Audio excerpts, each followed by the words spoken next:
পৃথিবীতে সবথেকে মূল্যবান যদি কিছু হয়ে থাকে তবে তা হলো সময়। আর সেই সময়কে যদি আপনি যথোপযুক্ত মূল্য না দেন তাহলে তার পরিণতি কি হতে পারে সেটাই জানতে শুনতে হবে আমাদের আজকের গল্প। পলিসি নেবেন?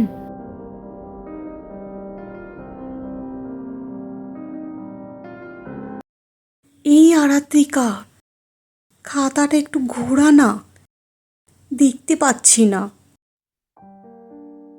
আরে ঘুরিয়েই তো লিখছি, এর চেয়ে বেশি ঘোরালে স্যার বুঝে যাবেন। আচ্ছা ঠিক আছে।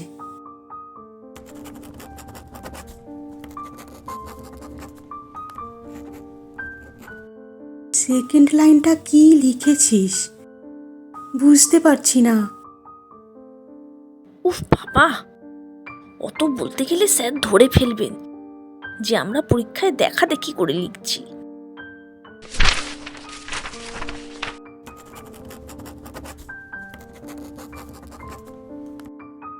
এই আরাত্রিকা, তুই শিওর তো যেটা তুই লিখছিস?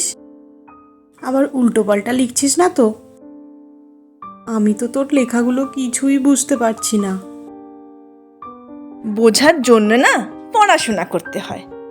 তুই না পড়েই পরীক্ষা দিতে চলে এসেছিস, আর আমাকে এখন জিজ্ঞেস করছিস আমি শিওর কিনা।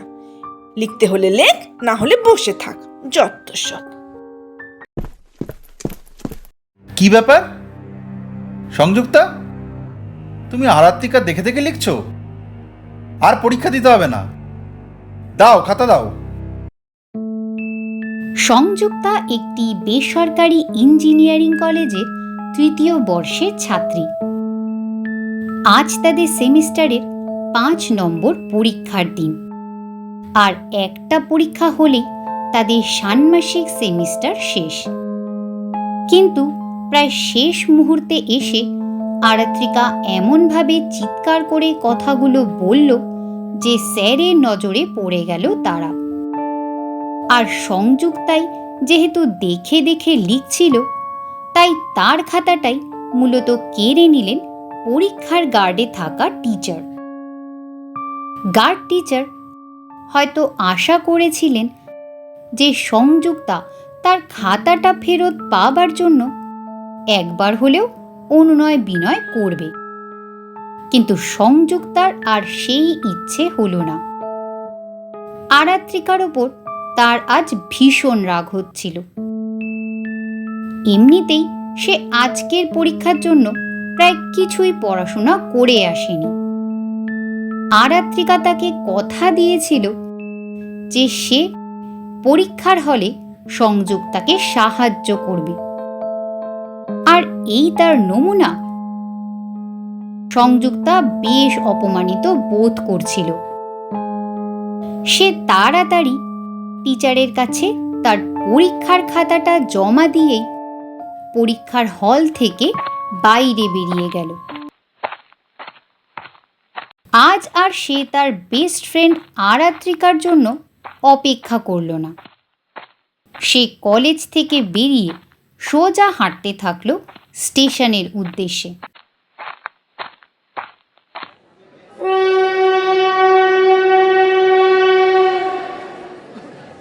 দুপুরবেলা স্টেশনে তাই আজ তেমন ভিড় ছিল না। সংযুক্তা এসে স্টেশনে থাকা একটা চেয়ারে বসল। আরাত্রিকা আজ যেটা করলো মোটেও ঠিক করলো না আমার সাথে। ইচ্ছে তো করছে ওর সাথে কথাই আর না বলি। কেমন ধরনের বন্ধু ও? বিপদে পড়লে নিজের বন্ধুকে সাহায্য করে না। আমার উচিত আর ওর সাথে যোগাযোগ না রাখা, কথাই না বলা। অবশ্য এখনো আর একটা পরীক্ষা বাকি আছে। সারা বছর তো কিছুই পড়িনি। ও যতই মেজাজ দেখা, প্রথমটায় তো দেখাচ্ছিলই। আমি এমন একটা কথা বললাম, না না, এই সামনের পরীক্ষাটা হয়ে যাক, তারপর।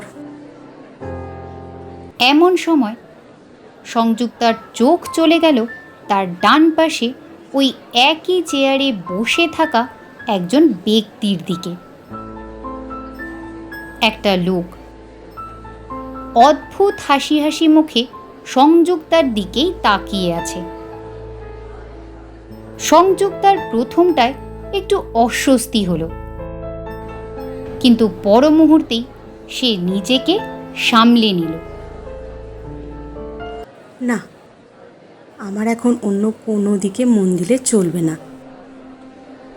সামনের পরীক্ষাটা অন্তত পাস মার্কটা তুলতেই হবে। 100-র মধ্যে 30 নম্বর তো ইন্টারনাল পরীক্ষা হয়েই গেছে, ওতে 22 পেয়েই আছি। আর এখন এই রিটেন পরীক্ষায় বাকি 70-এর মধ্যে 28 পেলেই পাশ করে যাব। 40% পেলেই তো পাস। সামনের দিনের পরীক্ষায় সেই নম্বরটা পেতে পারলেই চলবে। না না, আরাত্রিকাকে এক্ষুনি চটানো চলবে না। সংযুক্তা এইসবই ভাবছিল মনে মনে। হঠাৎই তার চোখ আবারও গেল তার ডান পাশে একই চেয়ারে বসে থাকা সেই লোকটার দিকে। সংযুক্তা খেয়াল করল লোকটা এখনো তার দিকে সেই রকমই হাসি হাসি মুখে কেমন একটা অদ্ভুত দৃষ্টিতে তাকিয়ে রয়েছে। সংযুক্তার এইবার একটু বিরক্ত লাগলো। সে কি করবে বুঝতে পারল না। উঠে যাব নাকি? কে এই লোকটা? এরকম অদ্ভুতভাবে তাকিয়ে আছে কেন? আপনি কি কিছু বলবেন আমায়? সংযুক্তার প্রশ্ন শোনার পরেও লোকটা সেই অদ্ভুত হাসি মাখা মুখে তাকিয়ে রইল তার দিকে। সংযুক্তা হয়তো আরও কিছু প্রশ্ন করতেই যাচ্ছিল। এমন সময় লোকটা বলল, পলিসি নেবেন? ভালো ভালো পলিসি আছে। সংযুক্তার এইবার একটু রাগ হলো। এ তো ভারী অদ্ভুত লোক। তাকে দেখে কি পলিসি নেবার মতো মনে হচ্ছে? পলিসি? আপনি পাগল নাকি? আমি একজন কলেজ স্টুডেন্ট। আপনারা যাকেই দেখেন তাকেই ভাবেন পলিসি বেচবেন। অদ্ভুত পাগল তো আপনি। আমার অবশ্য প্রথম থেকেই এই সন্দেহ হয়েছিল। সংযুক্তা খেয়াল করল তার এরকম অপমানকর কথাবার্তাতেও লোকটা বিন্দু মাত্র চটল না। উপরন্তু সেই একই হাসি হাসি মুখে তার দিকে তাকিয়ে রইল। সংযুক্তা এইবার বেশ বিরক্তি নিয়ে উঠেই যাচ্ছিল। এমন সময় লোকটা বলে উঠল, না না, এই পলিসি সেই পলিসি নয়। সংযুক্তা এইবার থামল। মানেটা হলো এই, আমাদের পলিসি নিতে টাকা লাগে না, তবে লাগে সময়। সংযুক্তা বেশ অবাক হয়ে গেল। সময় মানে কি বলতে চাইছেন পরিষ্কার করে বলুন তো? মানেটা হলো আমাদের পলিসির নিয়ম অনুযায়ী আমরা আপনাকে আপনারই হারিয়ে যাওয়া একটা মূল্যবান সময় ফিরিয়ে দেব। এবার আপনি যদি সেই সময়ের সঠিক প্রয়োগ বা ব্যবহার করতে পারেন, তাহলে রিওয়ার্ড স্বরূপ আপনাকে আমরা সেই সময়ের থেকে বেশ কয়েকগুণ বেশি সুন্দর সময় ফিরিয়ে দেব, কিংবা বলতে পারেন আপনার সাথে যুক্ত করে দেব। কিন্তু যদি আপনি সেই সময় সঠিক প্রয়োগ করতে না পারেন, তাহলে যে পরিমাণ সুখের সময় আমরা আপনাকে ফিরিয়ে দিতাম, সেই পরিমাণ সময় কিন্তু আমরা আপনার থেকে পেনাল্টি হিসেবে কেড়ে নেব। Wow, interesting. কিন্তু সময়ের সঠিক ব্যবহার মানেটা কি? আমি আমার মতো করে সেই সময় ব্যয় করব, নাকি আপনাদের কোনো নিয়মে সময়টা ব্যবহার করতে হবে? দেখুন, সময়ের নিয়মে সময়টা আপনাকে ব্যবহার করতে হবে। মানে যেই সময় যেই কাজ উপযুক্ত, আপনাকে ঠিক সেইটাই করতে হবে। এ আর কি এমন কঠিন কাজ মশাই?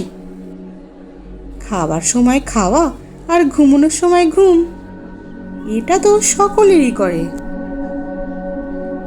তাই কি? আদৌ কি সকলে সময়ের কাজ সময় করে? আপনি কি রাতে নির্দিষ্ট ঘুমানোর সময় ঘুমান, নাকি নির্দিষ্ট খাবার সময় খাবারটা খান? আপনি কি নির্দিষ্ট কাজের সময় মোবাইলে ব্যস্ত থাকেন না, এটা বলতে পারেন? না মানে তা থাকি, কিন্তু এটা যদি কোনো টার্গেটের জায়গায় চলে আসে, তখন অবশ্যই নির্দিষ্ট কাজের সময় সেটা করতে কি অসুবিধা? আপনি কি সকালে কলেজ আসার সময় রোজ টার্গেটেড ট্রেনটা ধরতে পারেন? অথবা কোথাও ঘুরতে যাওয়ার সময় বন্ধুকে দেওয়া টার্গেটেড সময় টার্গেটেড জায়গায় পৌঁছতে পারেন? এদিকে আপনি কিন্তু কলেজে সারা বছর পরীক্ষা দিতে আসেন, আবার বন্ধুকেও কথা দেন যে নির্দিষ্ট সময় আপনি সেখানে পৌঁছবেন। তা ঠিক, কিন্তু আমার মনে হয় আমি এই গেমটা খেলতে পারবো, কারণ এখানে আমি গেম করতে চলেছি আরও বেশ কিছু সুন্দর সময় আর সুন্দর মুহূর্ত। ভেবে বলছেন তো? দেখুন, আমি কিন্তু আপনাকে এই পলিসি নেওয়ার জন্য চাপ দিচ্ছি না, শুধুমাত্র বোঝাচ্ছি। যেটাকে আপনি গেম ভাবছেন সেটা কিন্তু বেশ কঠিন একটা কাজ। তাতে আমার কোনো অসুবিধা নেই, টাকা পয়সা তো আর লাগছে না। আর তাছাড়া আরেকটা পরীক্ষা হয়েই এইবারের মতো সেমিস্টার শেষ, আর তারপরেই ছুটি। তাই এখন গেমে পার্টিসিপেট করতেই পারি।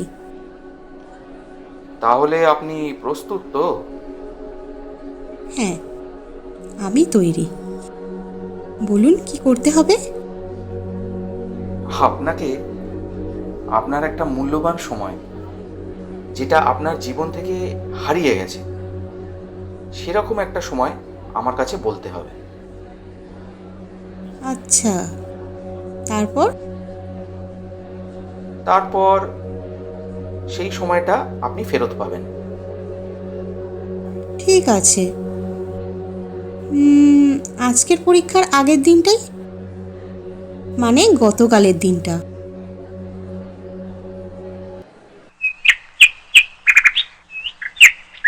সুমি, ওঠ ওঠ, সকাল হয়ে গেছে, ওঠ। কাল তোর পরীক্ষা। আর মেয়েকে দেখো, বেলা 10টা পর্যন্ত পড়ে পড়ে ঘুমোচ্ছে। উফ, 10টা বেজে গেল, এখনো দুটো পরীক্ষা বাকি এই সেমিস্টারের। ধুর। সংযুক্তা যখন বিছানা ছাড়ল তখন প্রায় বেলা 11টা। কেমন মেয়ে রে তুই?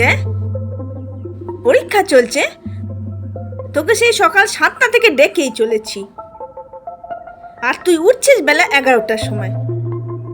তোর লজ্জা করে না?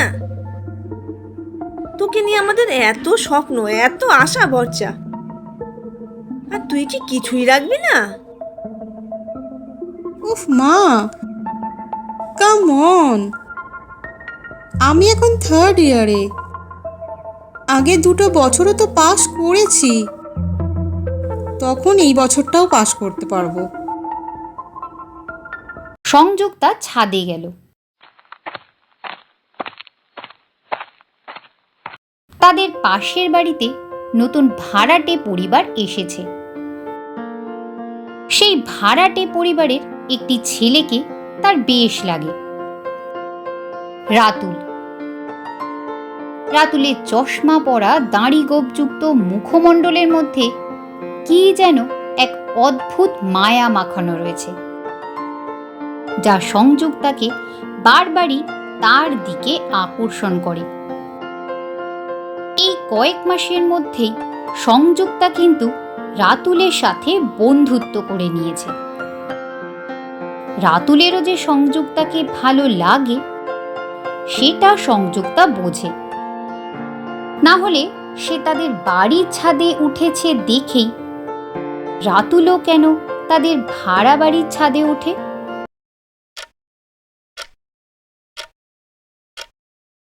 বেলা গড়িয়ে দুপুর হলো, দুপুর গড়িয়ে হলো সন্ধে। সংযুক্তা পড়তে বসল। বই খুলে তখন সে আর কিছুই বুঝল না। তাও সারা সন্ধে পড়ে সে কোনো রকমে একটা চ্যাপ্টারই মুখস্থ করতে পারল। তাও সেটা পরীক্ষায় কতটা আসবে বা আসলেও সে কতটা লিখতে পারবে তা নিয়ে তার মনে বেশ সন্দেহ জাগল। সংযুক্তা এইবার তার বেস্ট ফ্রেন্ড আরাত্রিকাকে কল করল।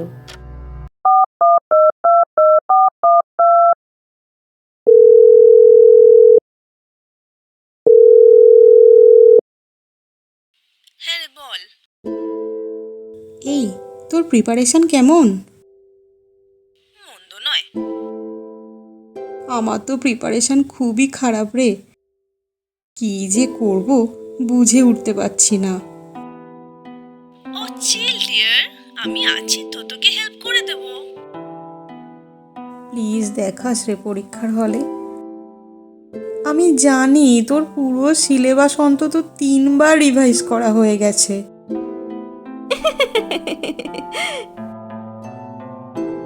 সংযুক্তা এখন অনেকটাই নিশ্চিন্ত। আরাত্রিকা তার বেস্ট ফ্রেন্ড, তাই আরাত্রিকা তাকে নিরাশ করবে না সে জানে। এই যাত্রায় সেমিস্টারটা পাশ করে যেতে পারলেই আর তো মোটে একটা বছর, সেটাও সে ঠিকই পাশ করে নেবে। রাত প্রায় 3টে। সংযুক্তা বইয়ের দিকে আর কোনোভাবেই তাকিয়ে থাকতে পারছিল না। না, এই এক রাতে মোটেই পুরো সিলেবাস শেষ করাটা সম্ভব নয়। মোটে 2টো চ্যাপ্টার মুখস্থ করতে পেরেছি, তাও এগুলো থেকেই প্রশ্ন আসবে তার কোনো মানেই নেই। আর তাছাড়া আরাত্রিকা তো আছেই। আমি ঠিক বেরিয়ে যাব এই যাত্রায়। এখন বরং ঘুমিয়ে পড়ি, সকাল সকাল আবার উঠতেও হবে।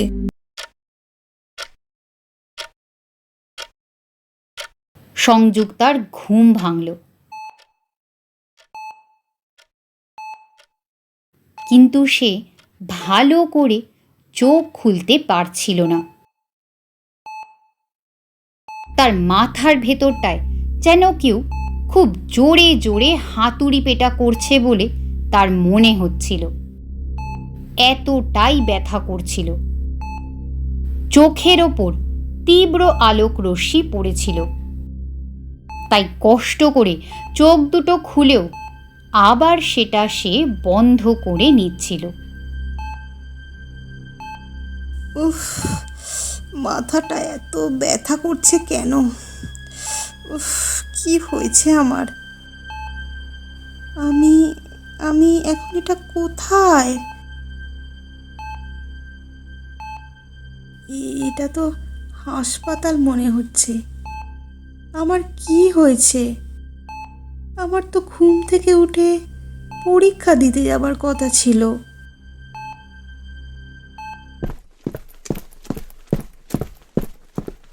এমন সময় অ্যাপ্রন পরা একজন লোক এবং আরেকজন মহিলা এসে দাঁড়ালেন সংযুক্তার সামনে। আপনার এখন কেমন লাগছে? শুনতে পাচ্ছেন সংযুক্তা? কে কে আপনি? আর উনি বা কে? আমি হলাম এই হাসপাতালের নার্স, আর উনি হলেন ডক্টর। আপনি গত 9 বছর ধরে এই হাসপাতালেই ভর্তি আছেন। মানে?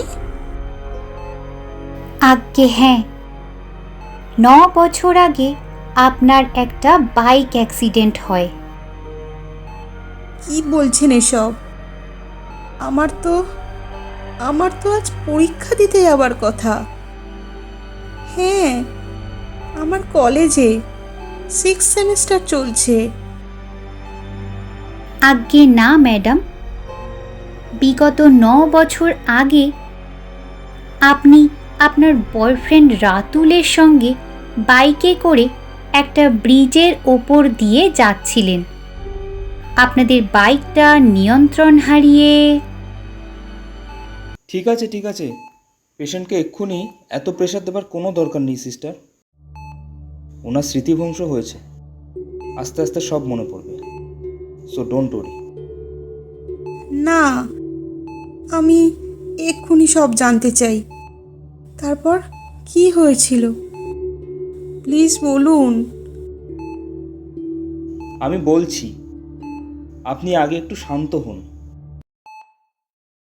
দেখুন, সেদিনকার সেই ভয়াবহ বাইক অ্যাক্সিডেন্টের জেরে আপনার সঙ্গী বন্ধুটি অর্থাৎ রাতুল চক্রবর্তী প্রাণে বেঁচে যান। যদিও ওনারও চোট লেগেছিল, কিন্তু তেমন গুরুতর নয়। কিন্তু আপনি কোমাতে চলে যান। আপনার মাথায় হেলমেট ছিল না, আপনার সঙ্গীর মাথায় যদিও ছিল। সংযুক্তার যেন এই একটা কথাও বিশ্বাস হচ্ছিল না। এগুলো কি করে সম্ভব? গতকাল রাতে সে ঘুমিয়ে পড়েছিল। ঘুমানোর আগে রাতে সে তার বান্ধবী আরাত্রিকাকে কল করেছিল, কথা বলেছিল। আর রাতুল, তার সাথে তো তার দুপুর বেলাতেই কথা হলো। এখন এসব এরা কি বলছে? অ্যাক্সিডেন্ট তার আর রাতুলের। কিন্তু এটাও তো সত্যি যে সে এই মুহূর্তে হাসপাতালের বেডে শুয়ে আছে। বুঝতে পারছি তোমার সব কিছু এলোমেলো লাগছে। স্মৃতি ফিরে আসবে ধীরে ধীরে, দেখবে তখন আবারও সব মনে পড়ে যাবে। একবার যখন জ্ঞান ফিরেছে। সংযুক্তা আর কোনো কথা বলতে পারছিল না। সে এক দৃষ্টে ডাক্তার আর নার্সের দিকেই তাকিয়েছিল। সে শুধু চোখ মেলে ডাক্তার আর নার্সের কথোপকথনগুলো শুনছিল। কখন তাকে কি কি ওষুধ দেওয়া হবে, কখন কি খাবার দেওয়া হবে, এই সব। যদিও এই একটা কথাও তার মাথায় ঢুকছিল না। সে যেন ঘটে চলা কোনো কিছুকেই বিশ্বাস করতে পারছিল না। নার্স, হ্যাঁ বলুন, কিছু বলবেন? হ্যাঁ বলছিলাম যে আপনি বলছেন বিগত 9 বছর ধরে আমি এই হাসপাতালের বিছানায় শুয়ে আছি, কিন্তু আমার পরিবার বা রাতুল, তারা সবাই কোথায়? আপনার পরিবারকে খবর দেওয়া হয়েছে। ওনারা খুব খুশি যে আপনার জ্ঞান ফিরেছে এবং ওনারা এখনই আসছেন। আর রাতুল? মানে আমি যতটুকু শুনেছি আপনার বন্ধু রাতুলের বিয়ে হয়ে গিয়েছে। না না, এ হতে পারে না। রাতুল আমাকেই ভালোবাসে, আমি জানি, আমাকেই।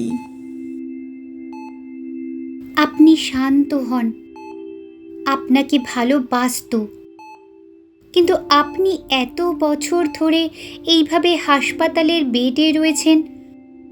কবে আপনার জ্ঞান ফিরবে এই অনিশ্চয়তার কারণে কিনা জানি না আপনার বন্ধু বিয়ে করে নিয়েছেন। সংযুক্তার দু চোখ বেয়ে জলের ধারা গড়িয়ে পড়ল। তাহলে কি সবটাই একটা স্বপ্ন ছিল? কিন্তু এত বাস্তব, এত উজ্জ্বল একটা স্বপ্ন হতে পারে? সংযুক্তার আর কিছুই ভালো লাগছিল না। সে নিজেকে আর ধরে রাখতে পারল না।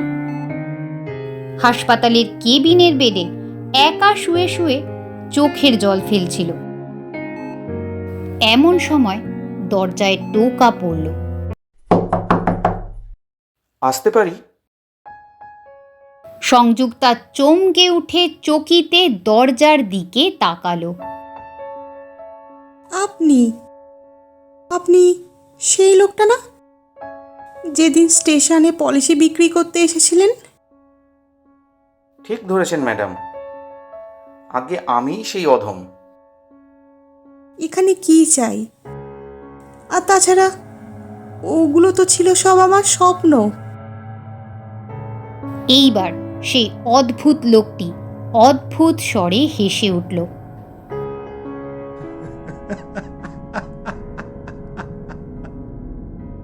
আপনি হাসছেন? আমি এখানে হাসপাতালের বেডে শুয়ে কাতরাচ্ছি।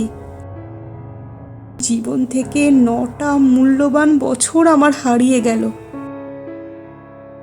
রাতুলও আজ আমার নেই, সে অন্য কাউকে বিয়ে করে নিয়েছে। আমার সব স্মৃতি আমি হারিয়ে ফেলেছি। আমার বেঁচে থাকার কোনো অর্থ খুঁজে পাচ্ছি না, আর আপনি হাসছেন। সরি ম্যাডাম, দেখুন, আপনাকে দুঃখ দেওয়াটা আমার উদ্দেশ্য কখনোই ছিল না, কিন্তু আপনি আমাদের পলিসিটা কিনেছিলেন স্বইচ্ছায়। সেই হিসেবে আপনি হলেন আমাদের কোম্পানির একজন পলিসি হোল্ডার, এবং বর্তমানে আপনার পলিসির মেয়াদ উত্তীর্ণ হয়েছে। তাই আপনাকে আপনার প্রাপ্য দিতে এসেছি ম্যাডাম। প্রাপ্য? আজ্ঞে হ্যাঁ ম্যাডাম, সেদিন আপনার সাথে স্টেশনে বসে কথা হয়েছিল যে আপনি আমাদের পলিসি নিলে আপনাকে আপনার মূল্যবান সময় যা আপনি অতিক্রম করে ফেলেছেন সেটা ফিরিয়ে দেওয়া হবে, এবং আপনি সেই সময়ের যথোপযুক্ত ব্যবহার করতে পারলে আপনার সেই সময়ের থেকে অনেকটাই বেশি সময় পুরস্কার স্বরূপ আপনাকে দেওয়া হবে। কিন্তু যদি আপনি সেই সময়ের সঠিক ব্যবহার না করতে পারেন, তাহলে আপনাকে আপনার পুরস্কার স্বরূপ যতটা সুন্দর সময় দেওয়া হতো ততটা পরিমাণ সময়ই আপনার থেকে কেড়ে নেওয়া হবে। আপনি আপনার সময়ের খুব খারাপ ব্যবহার করেছিলেন, কিংবা বলা চলে সেই সময়কে আপনি আগেও যেভাবে ব্যয় করেছিলেন পরেও ঠিক একইভাবে ব্যয় করেছেন। তাই আমাদের ক্যালকুলেশন অনুযায়ী আপনার প্রায় 9টা বছর আমরা কেড়ে নিয়েছি। না না, এ হতে পারে না। এসবই মিথ্যে, আমি ভুল শুনছি। সরি টু সে ম্যাডাম, এটাই সত্যি। এবং আরও একটি গুরুত্বপূর্ণ সত্যি হলো, সাধারণত এই পলিসিতে বেশিরভাগ মানুষই তার জীবনের মূল্যবান বেশ কিছু বছর হারিয়েই থাকে। তাই আপনার দুঃখের বিরাট কারণ নেই। ভুল শুনছি আমি। সংযুক্তা কি উত্তর দেবে ভেবে পাচ্ছিল না।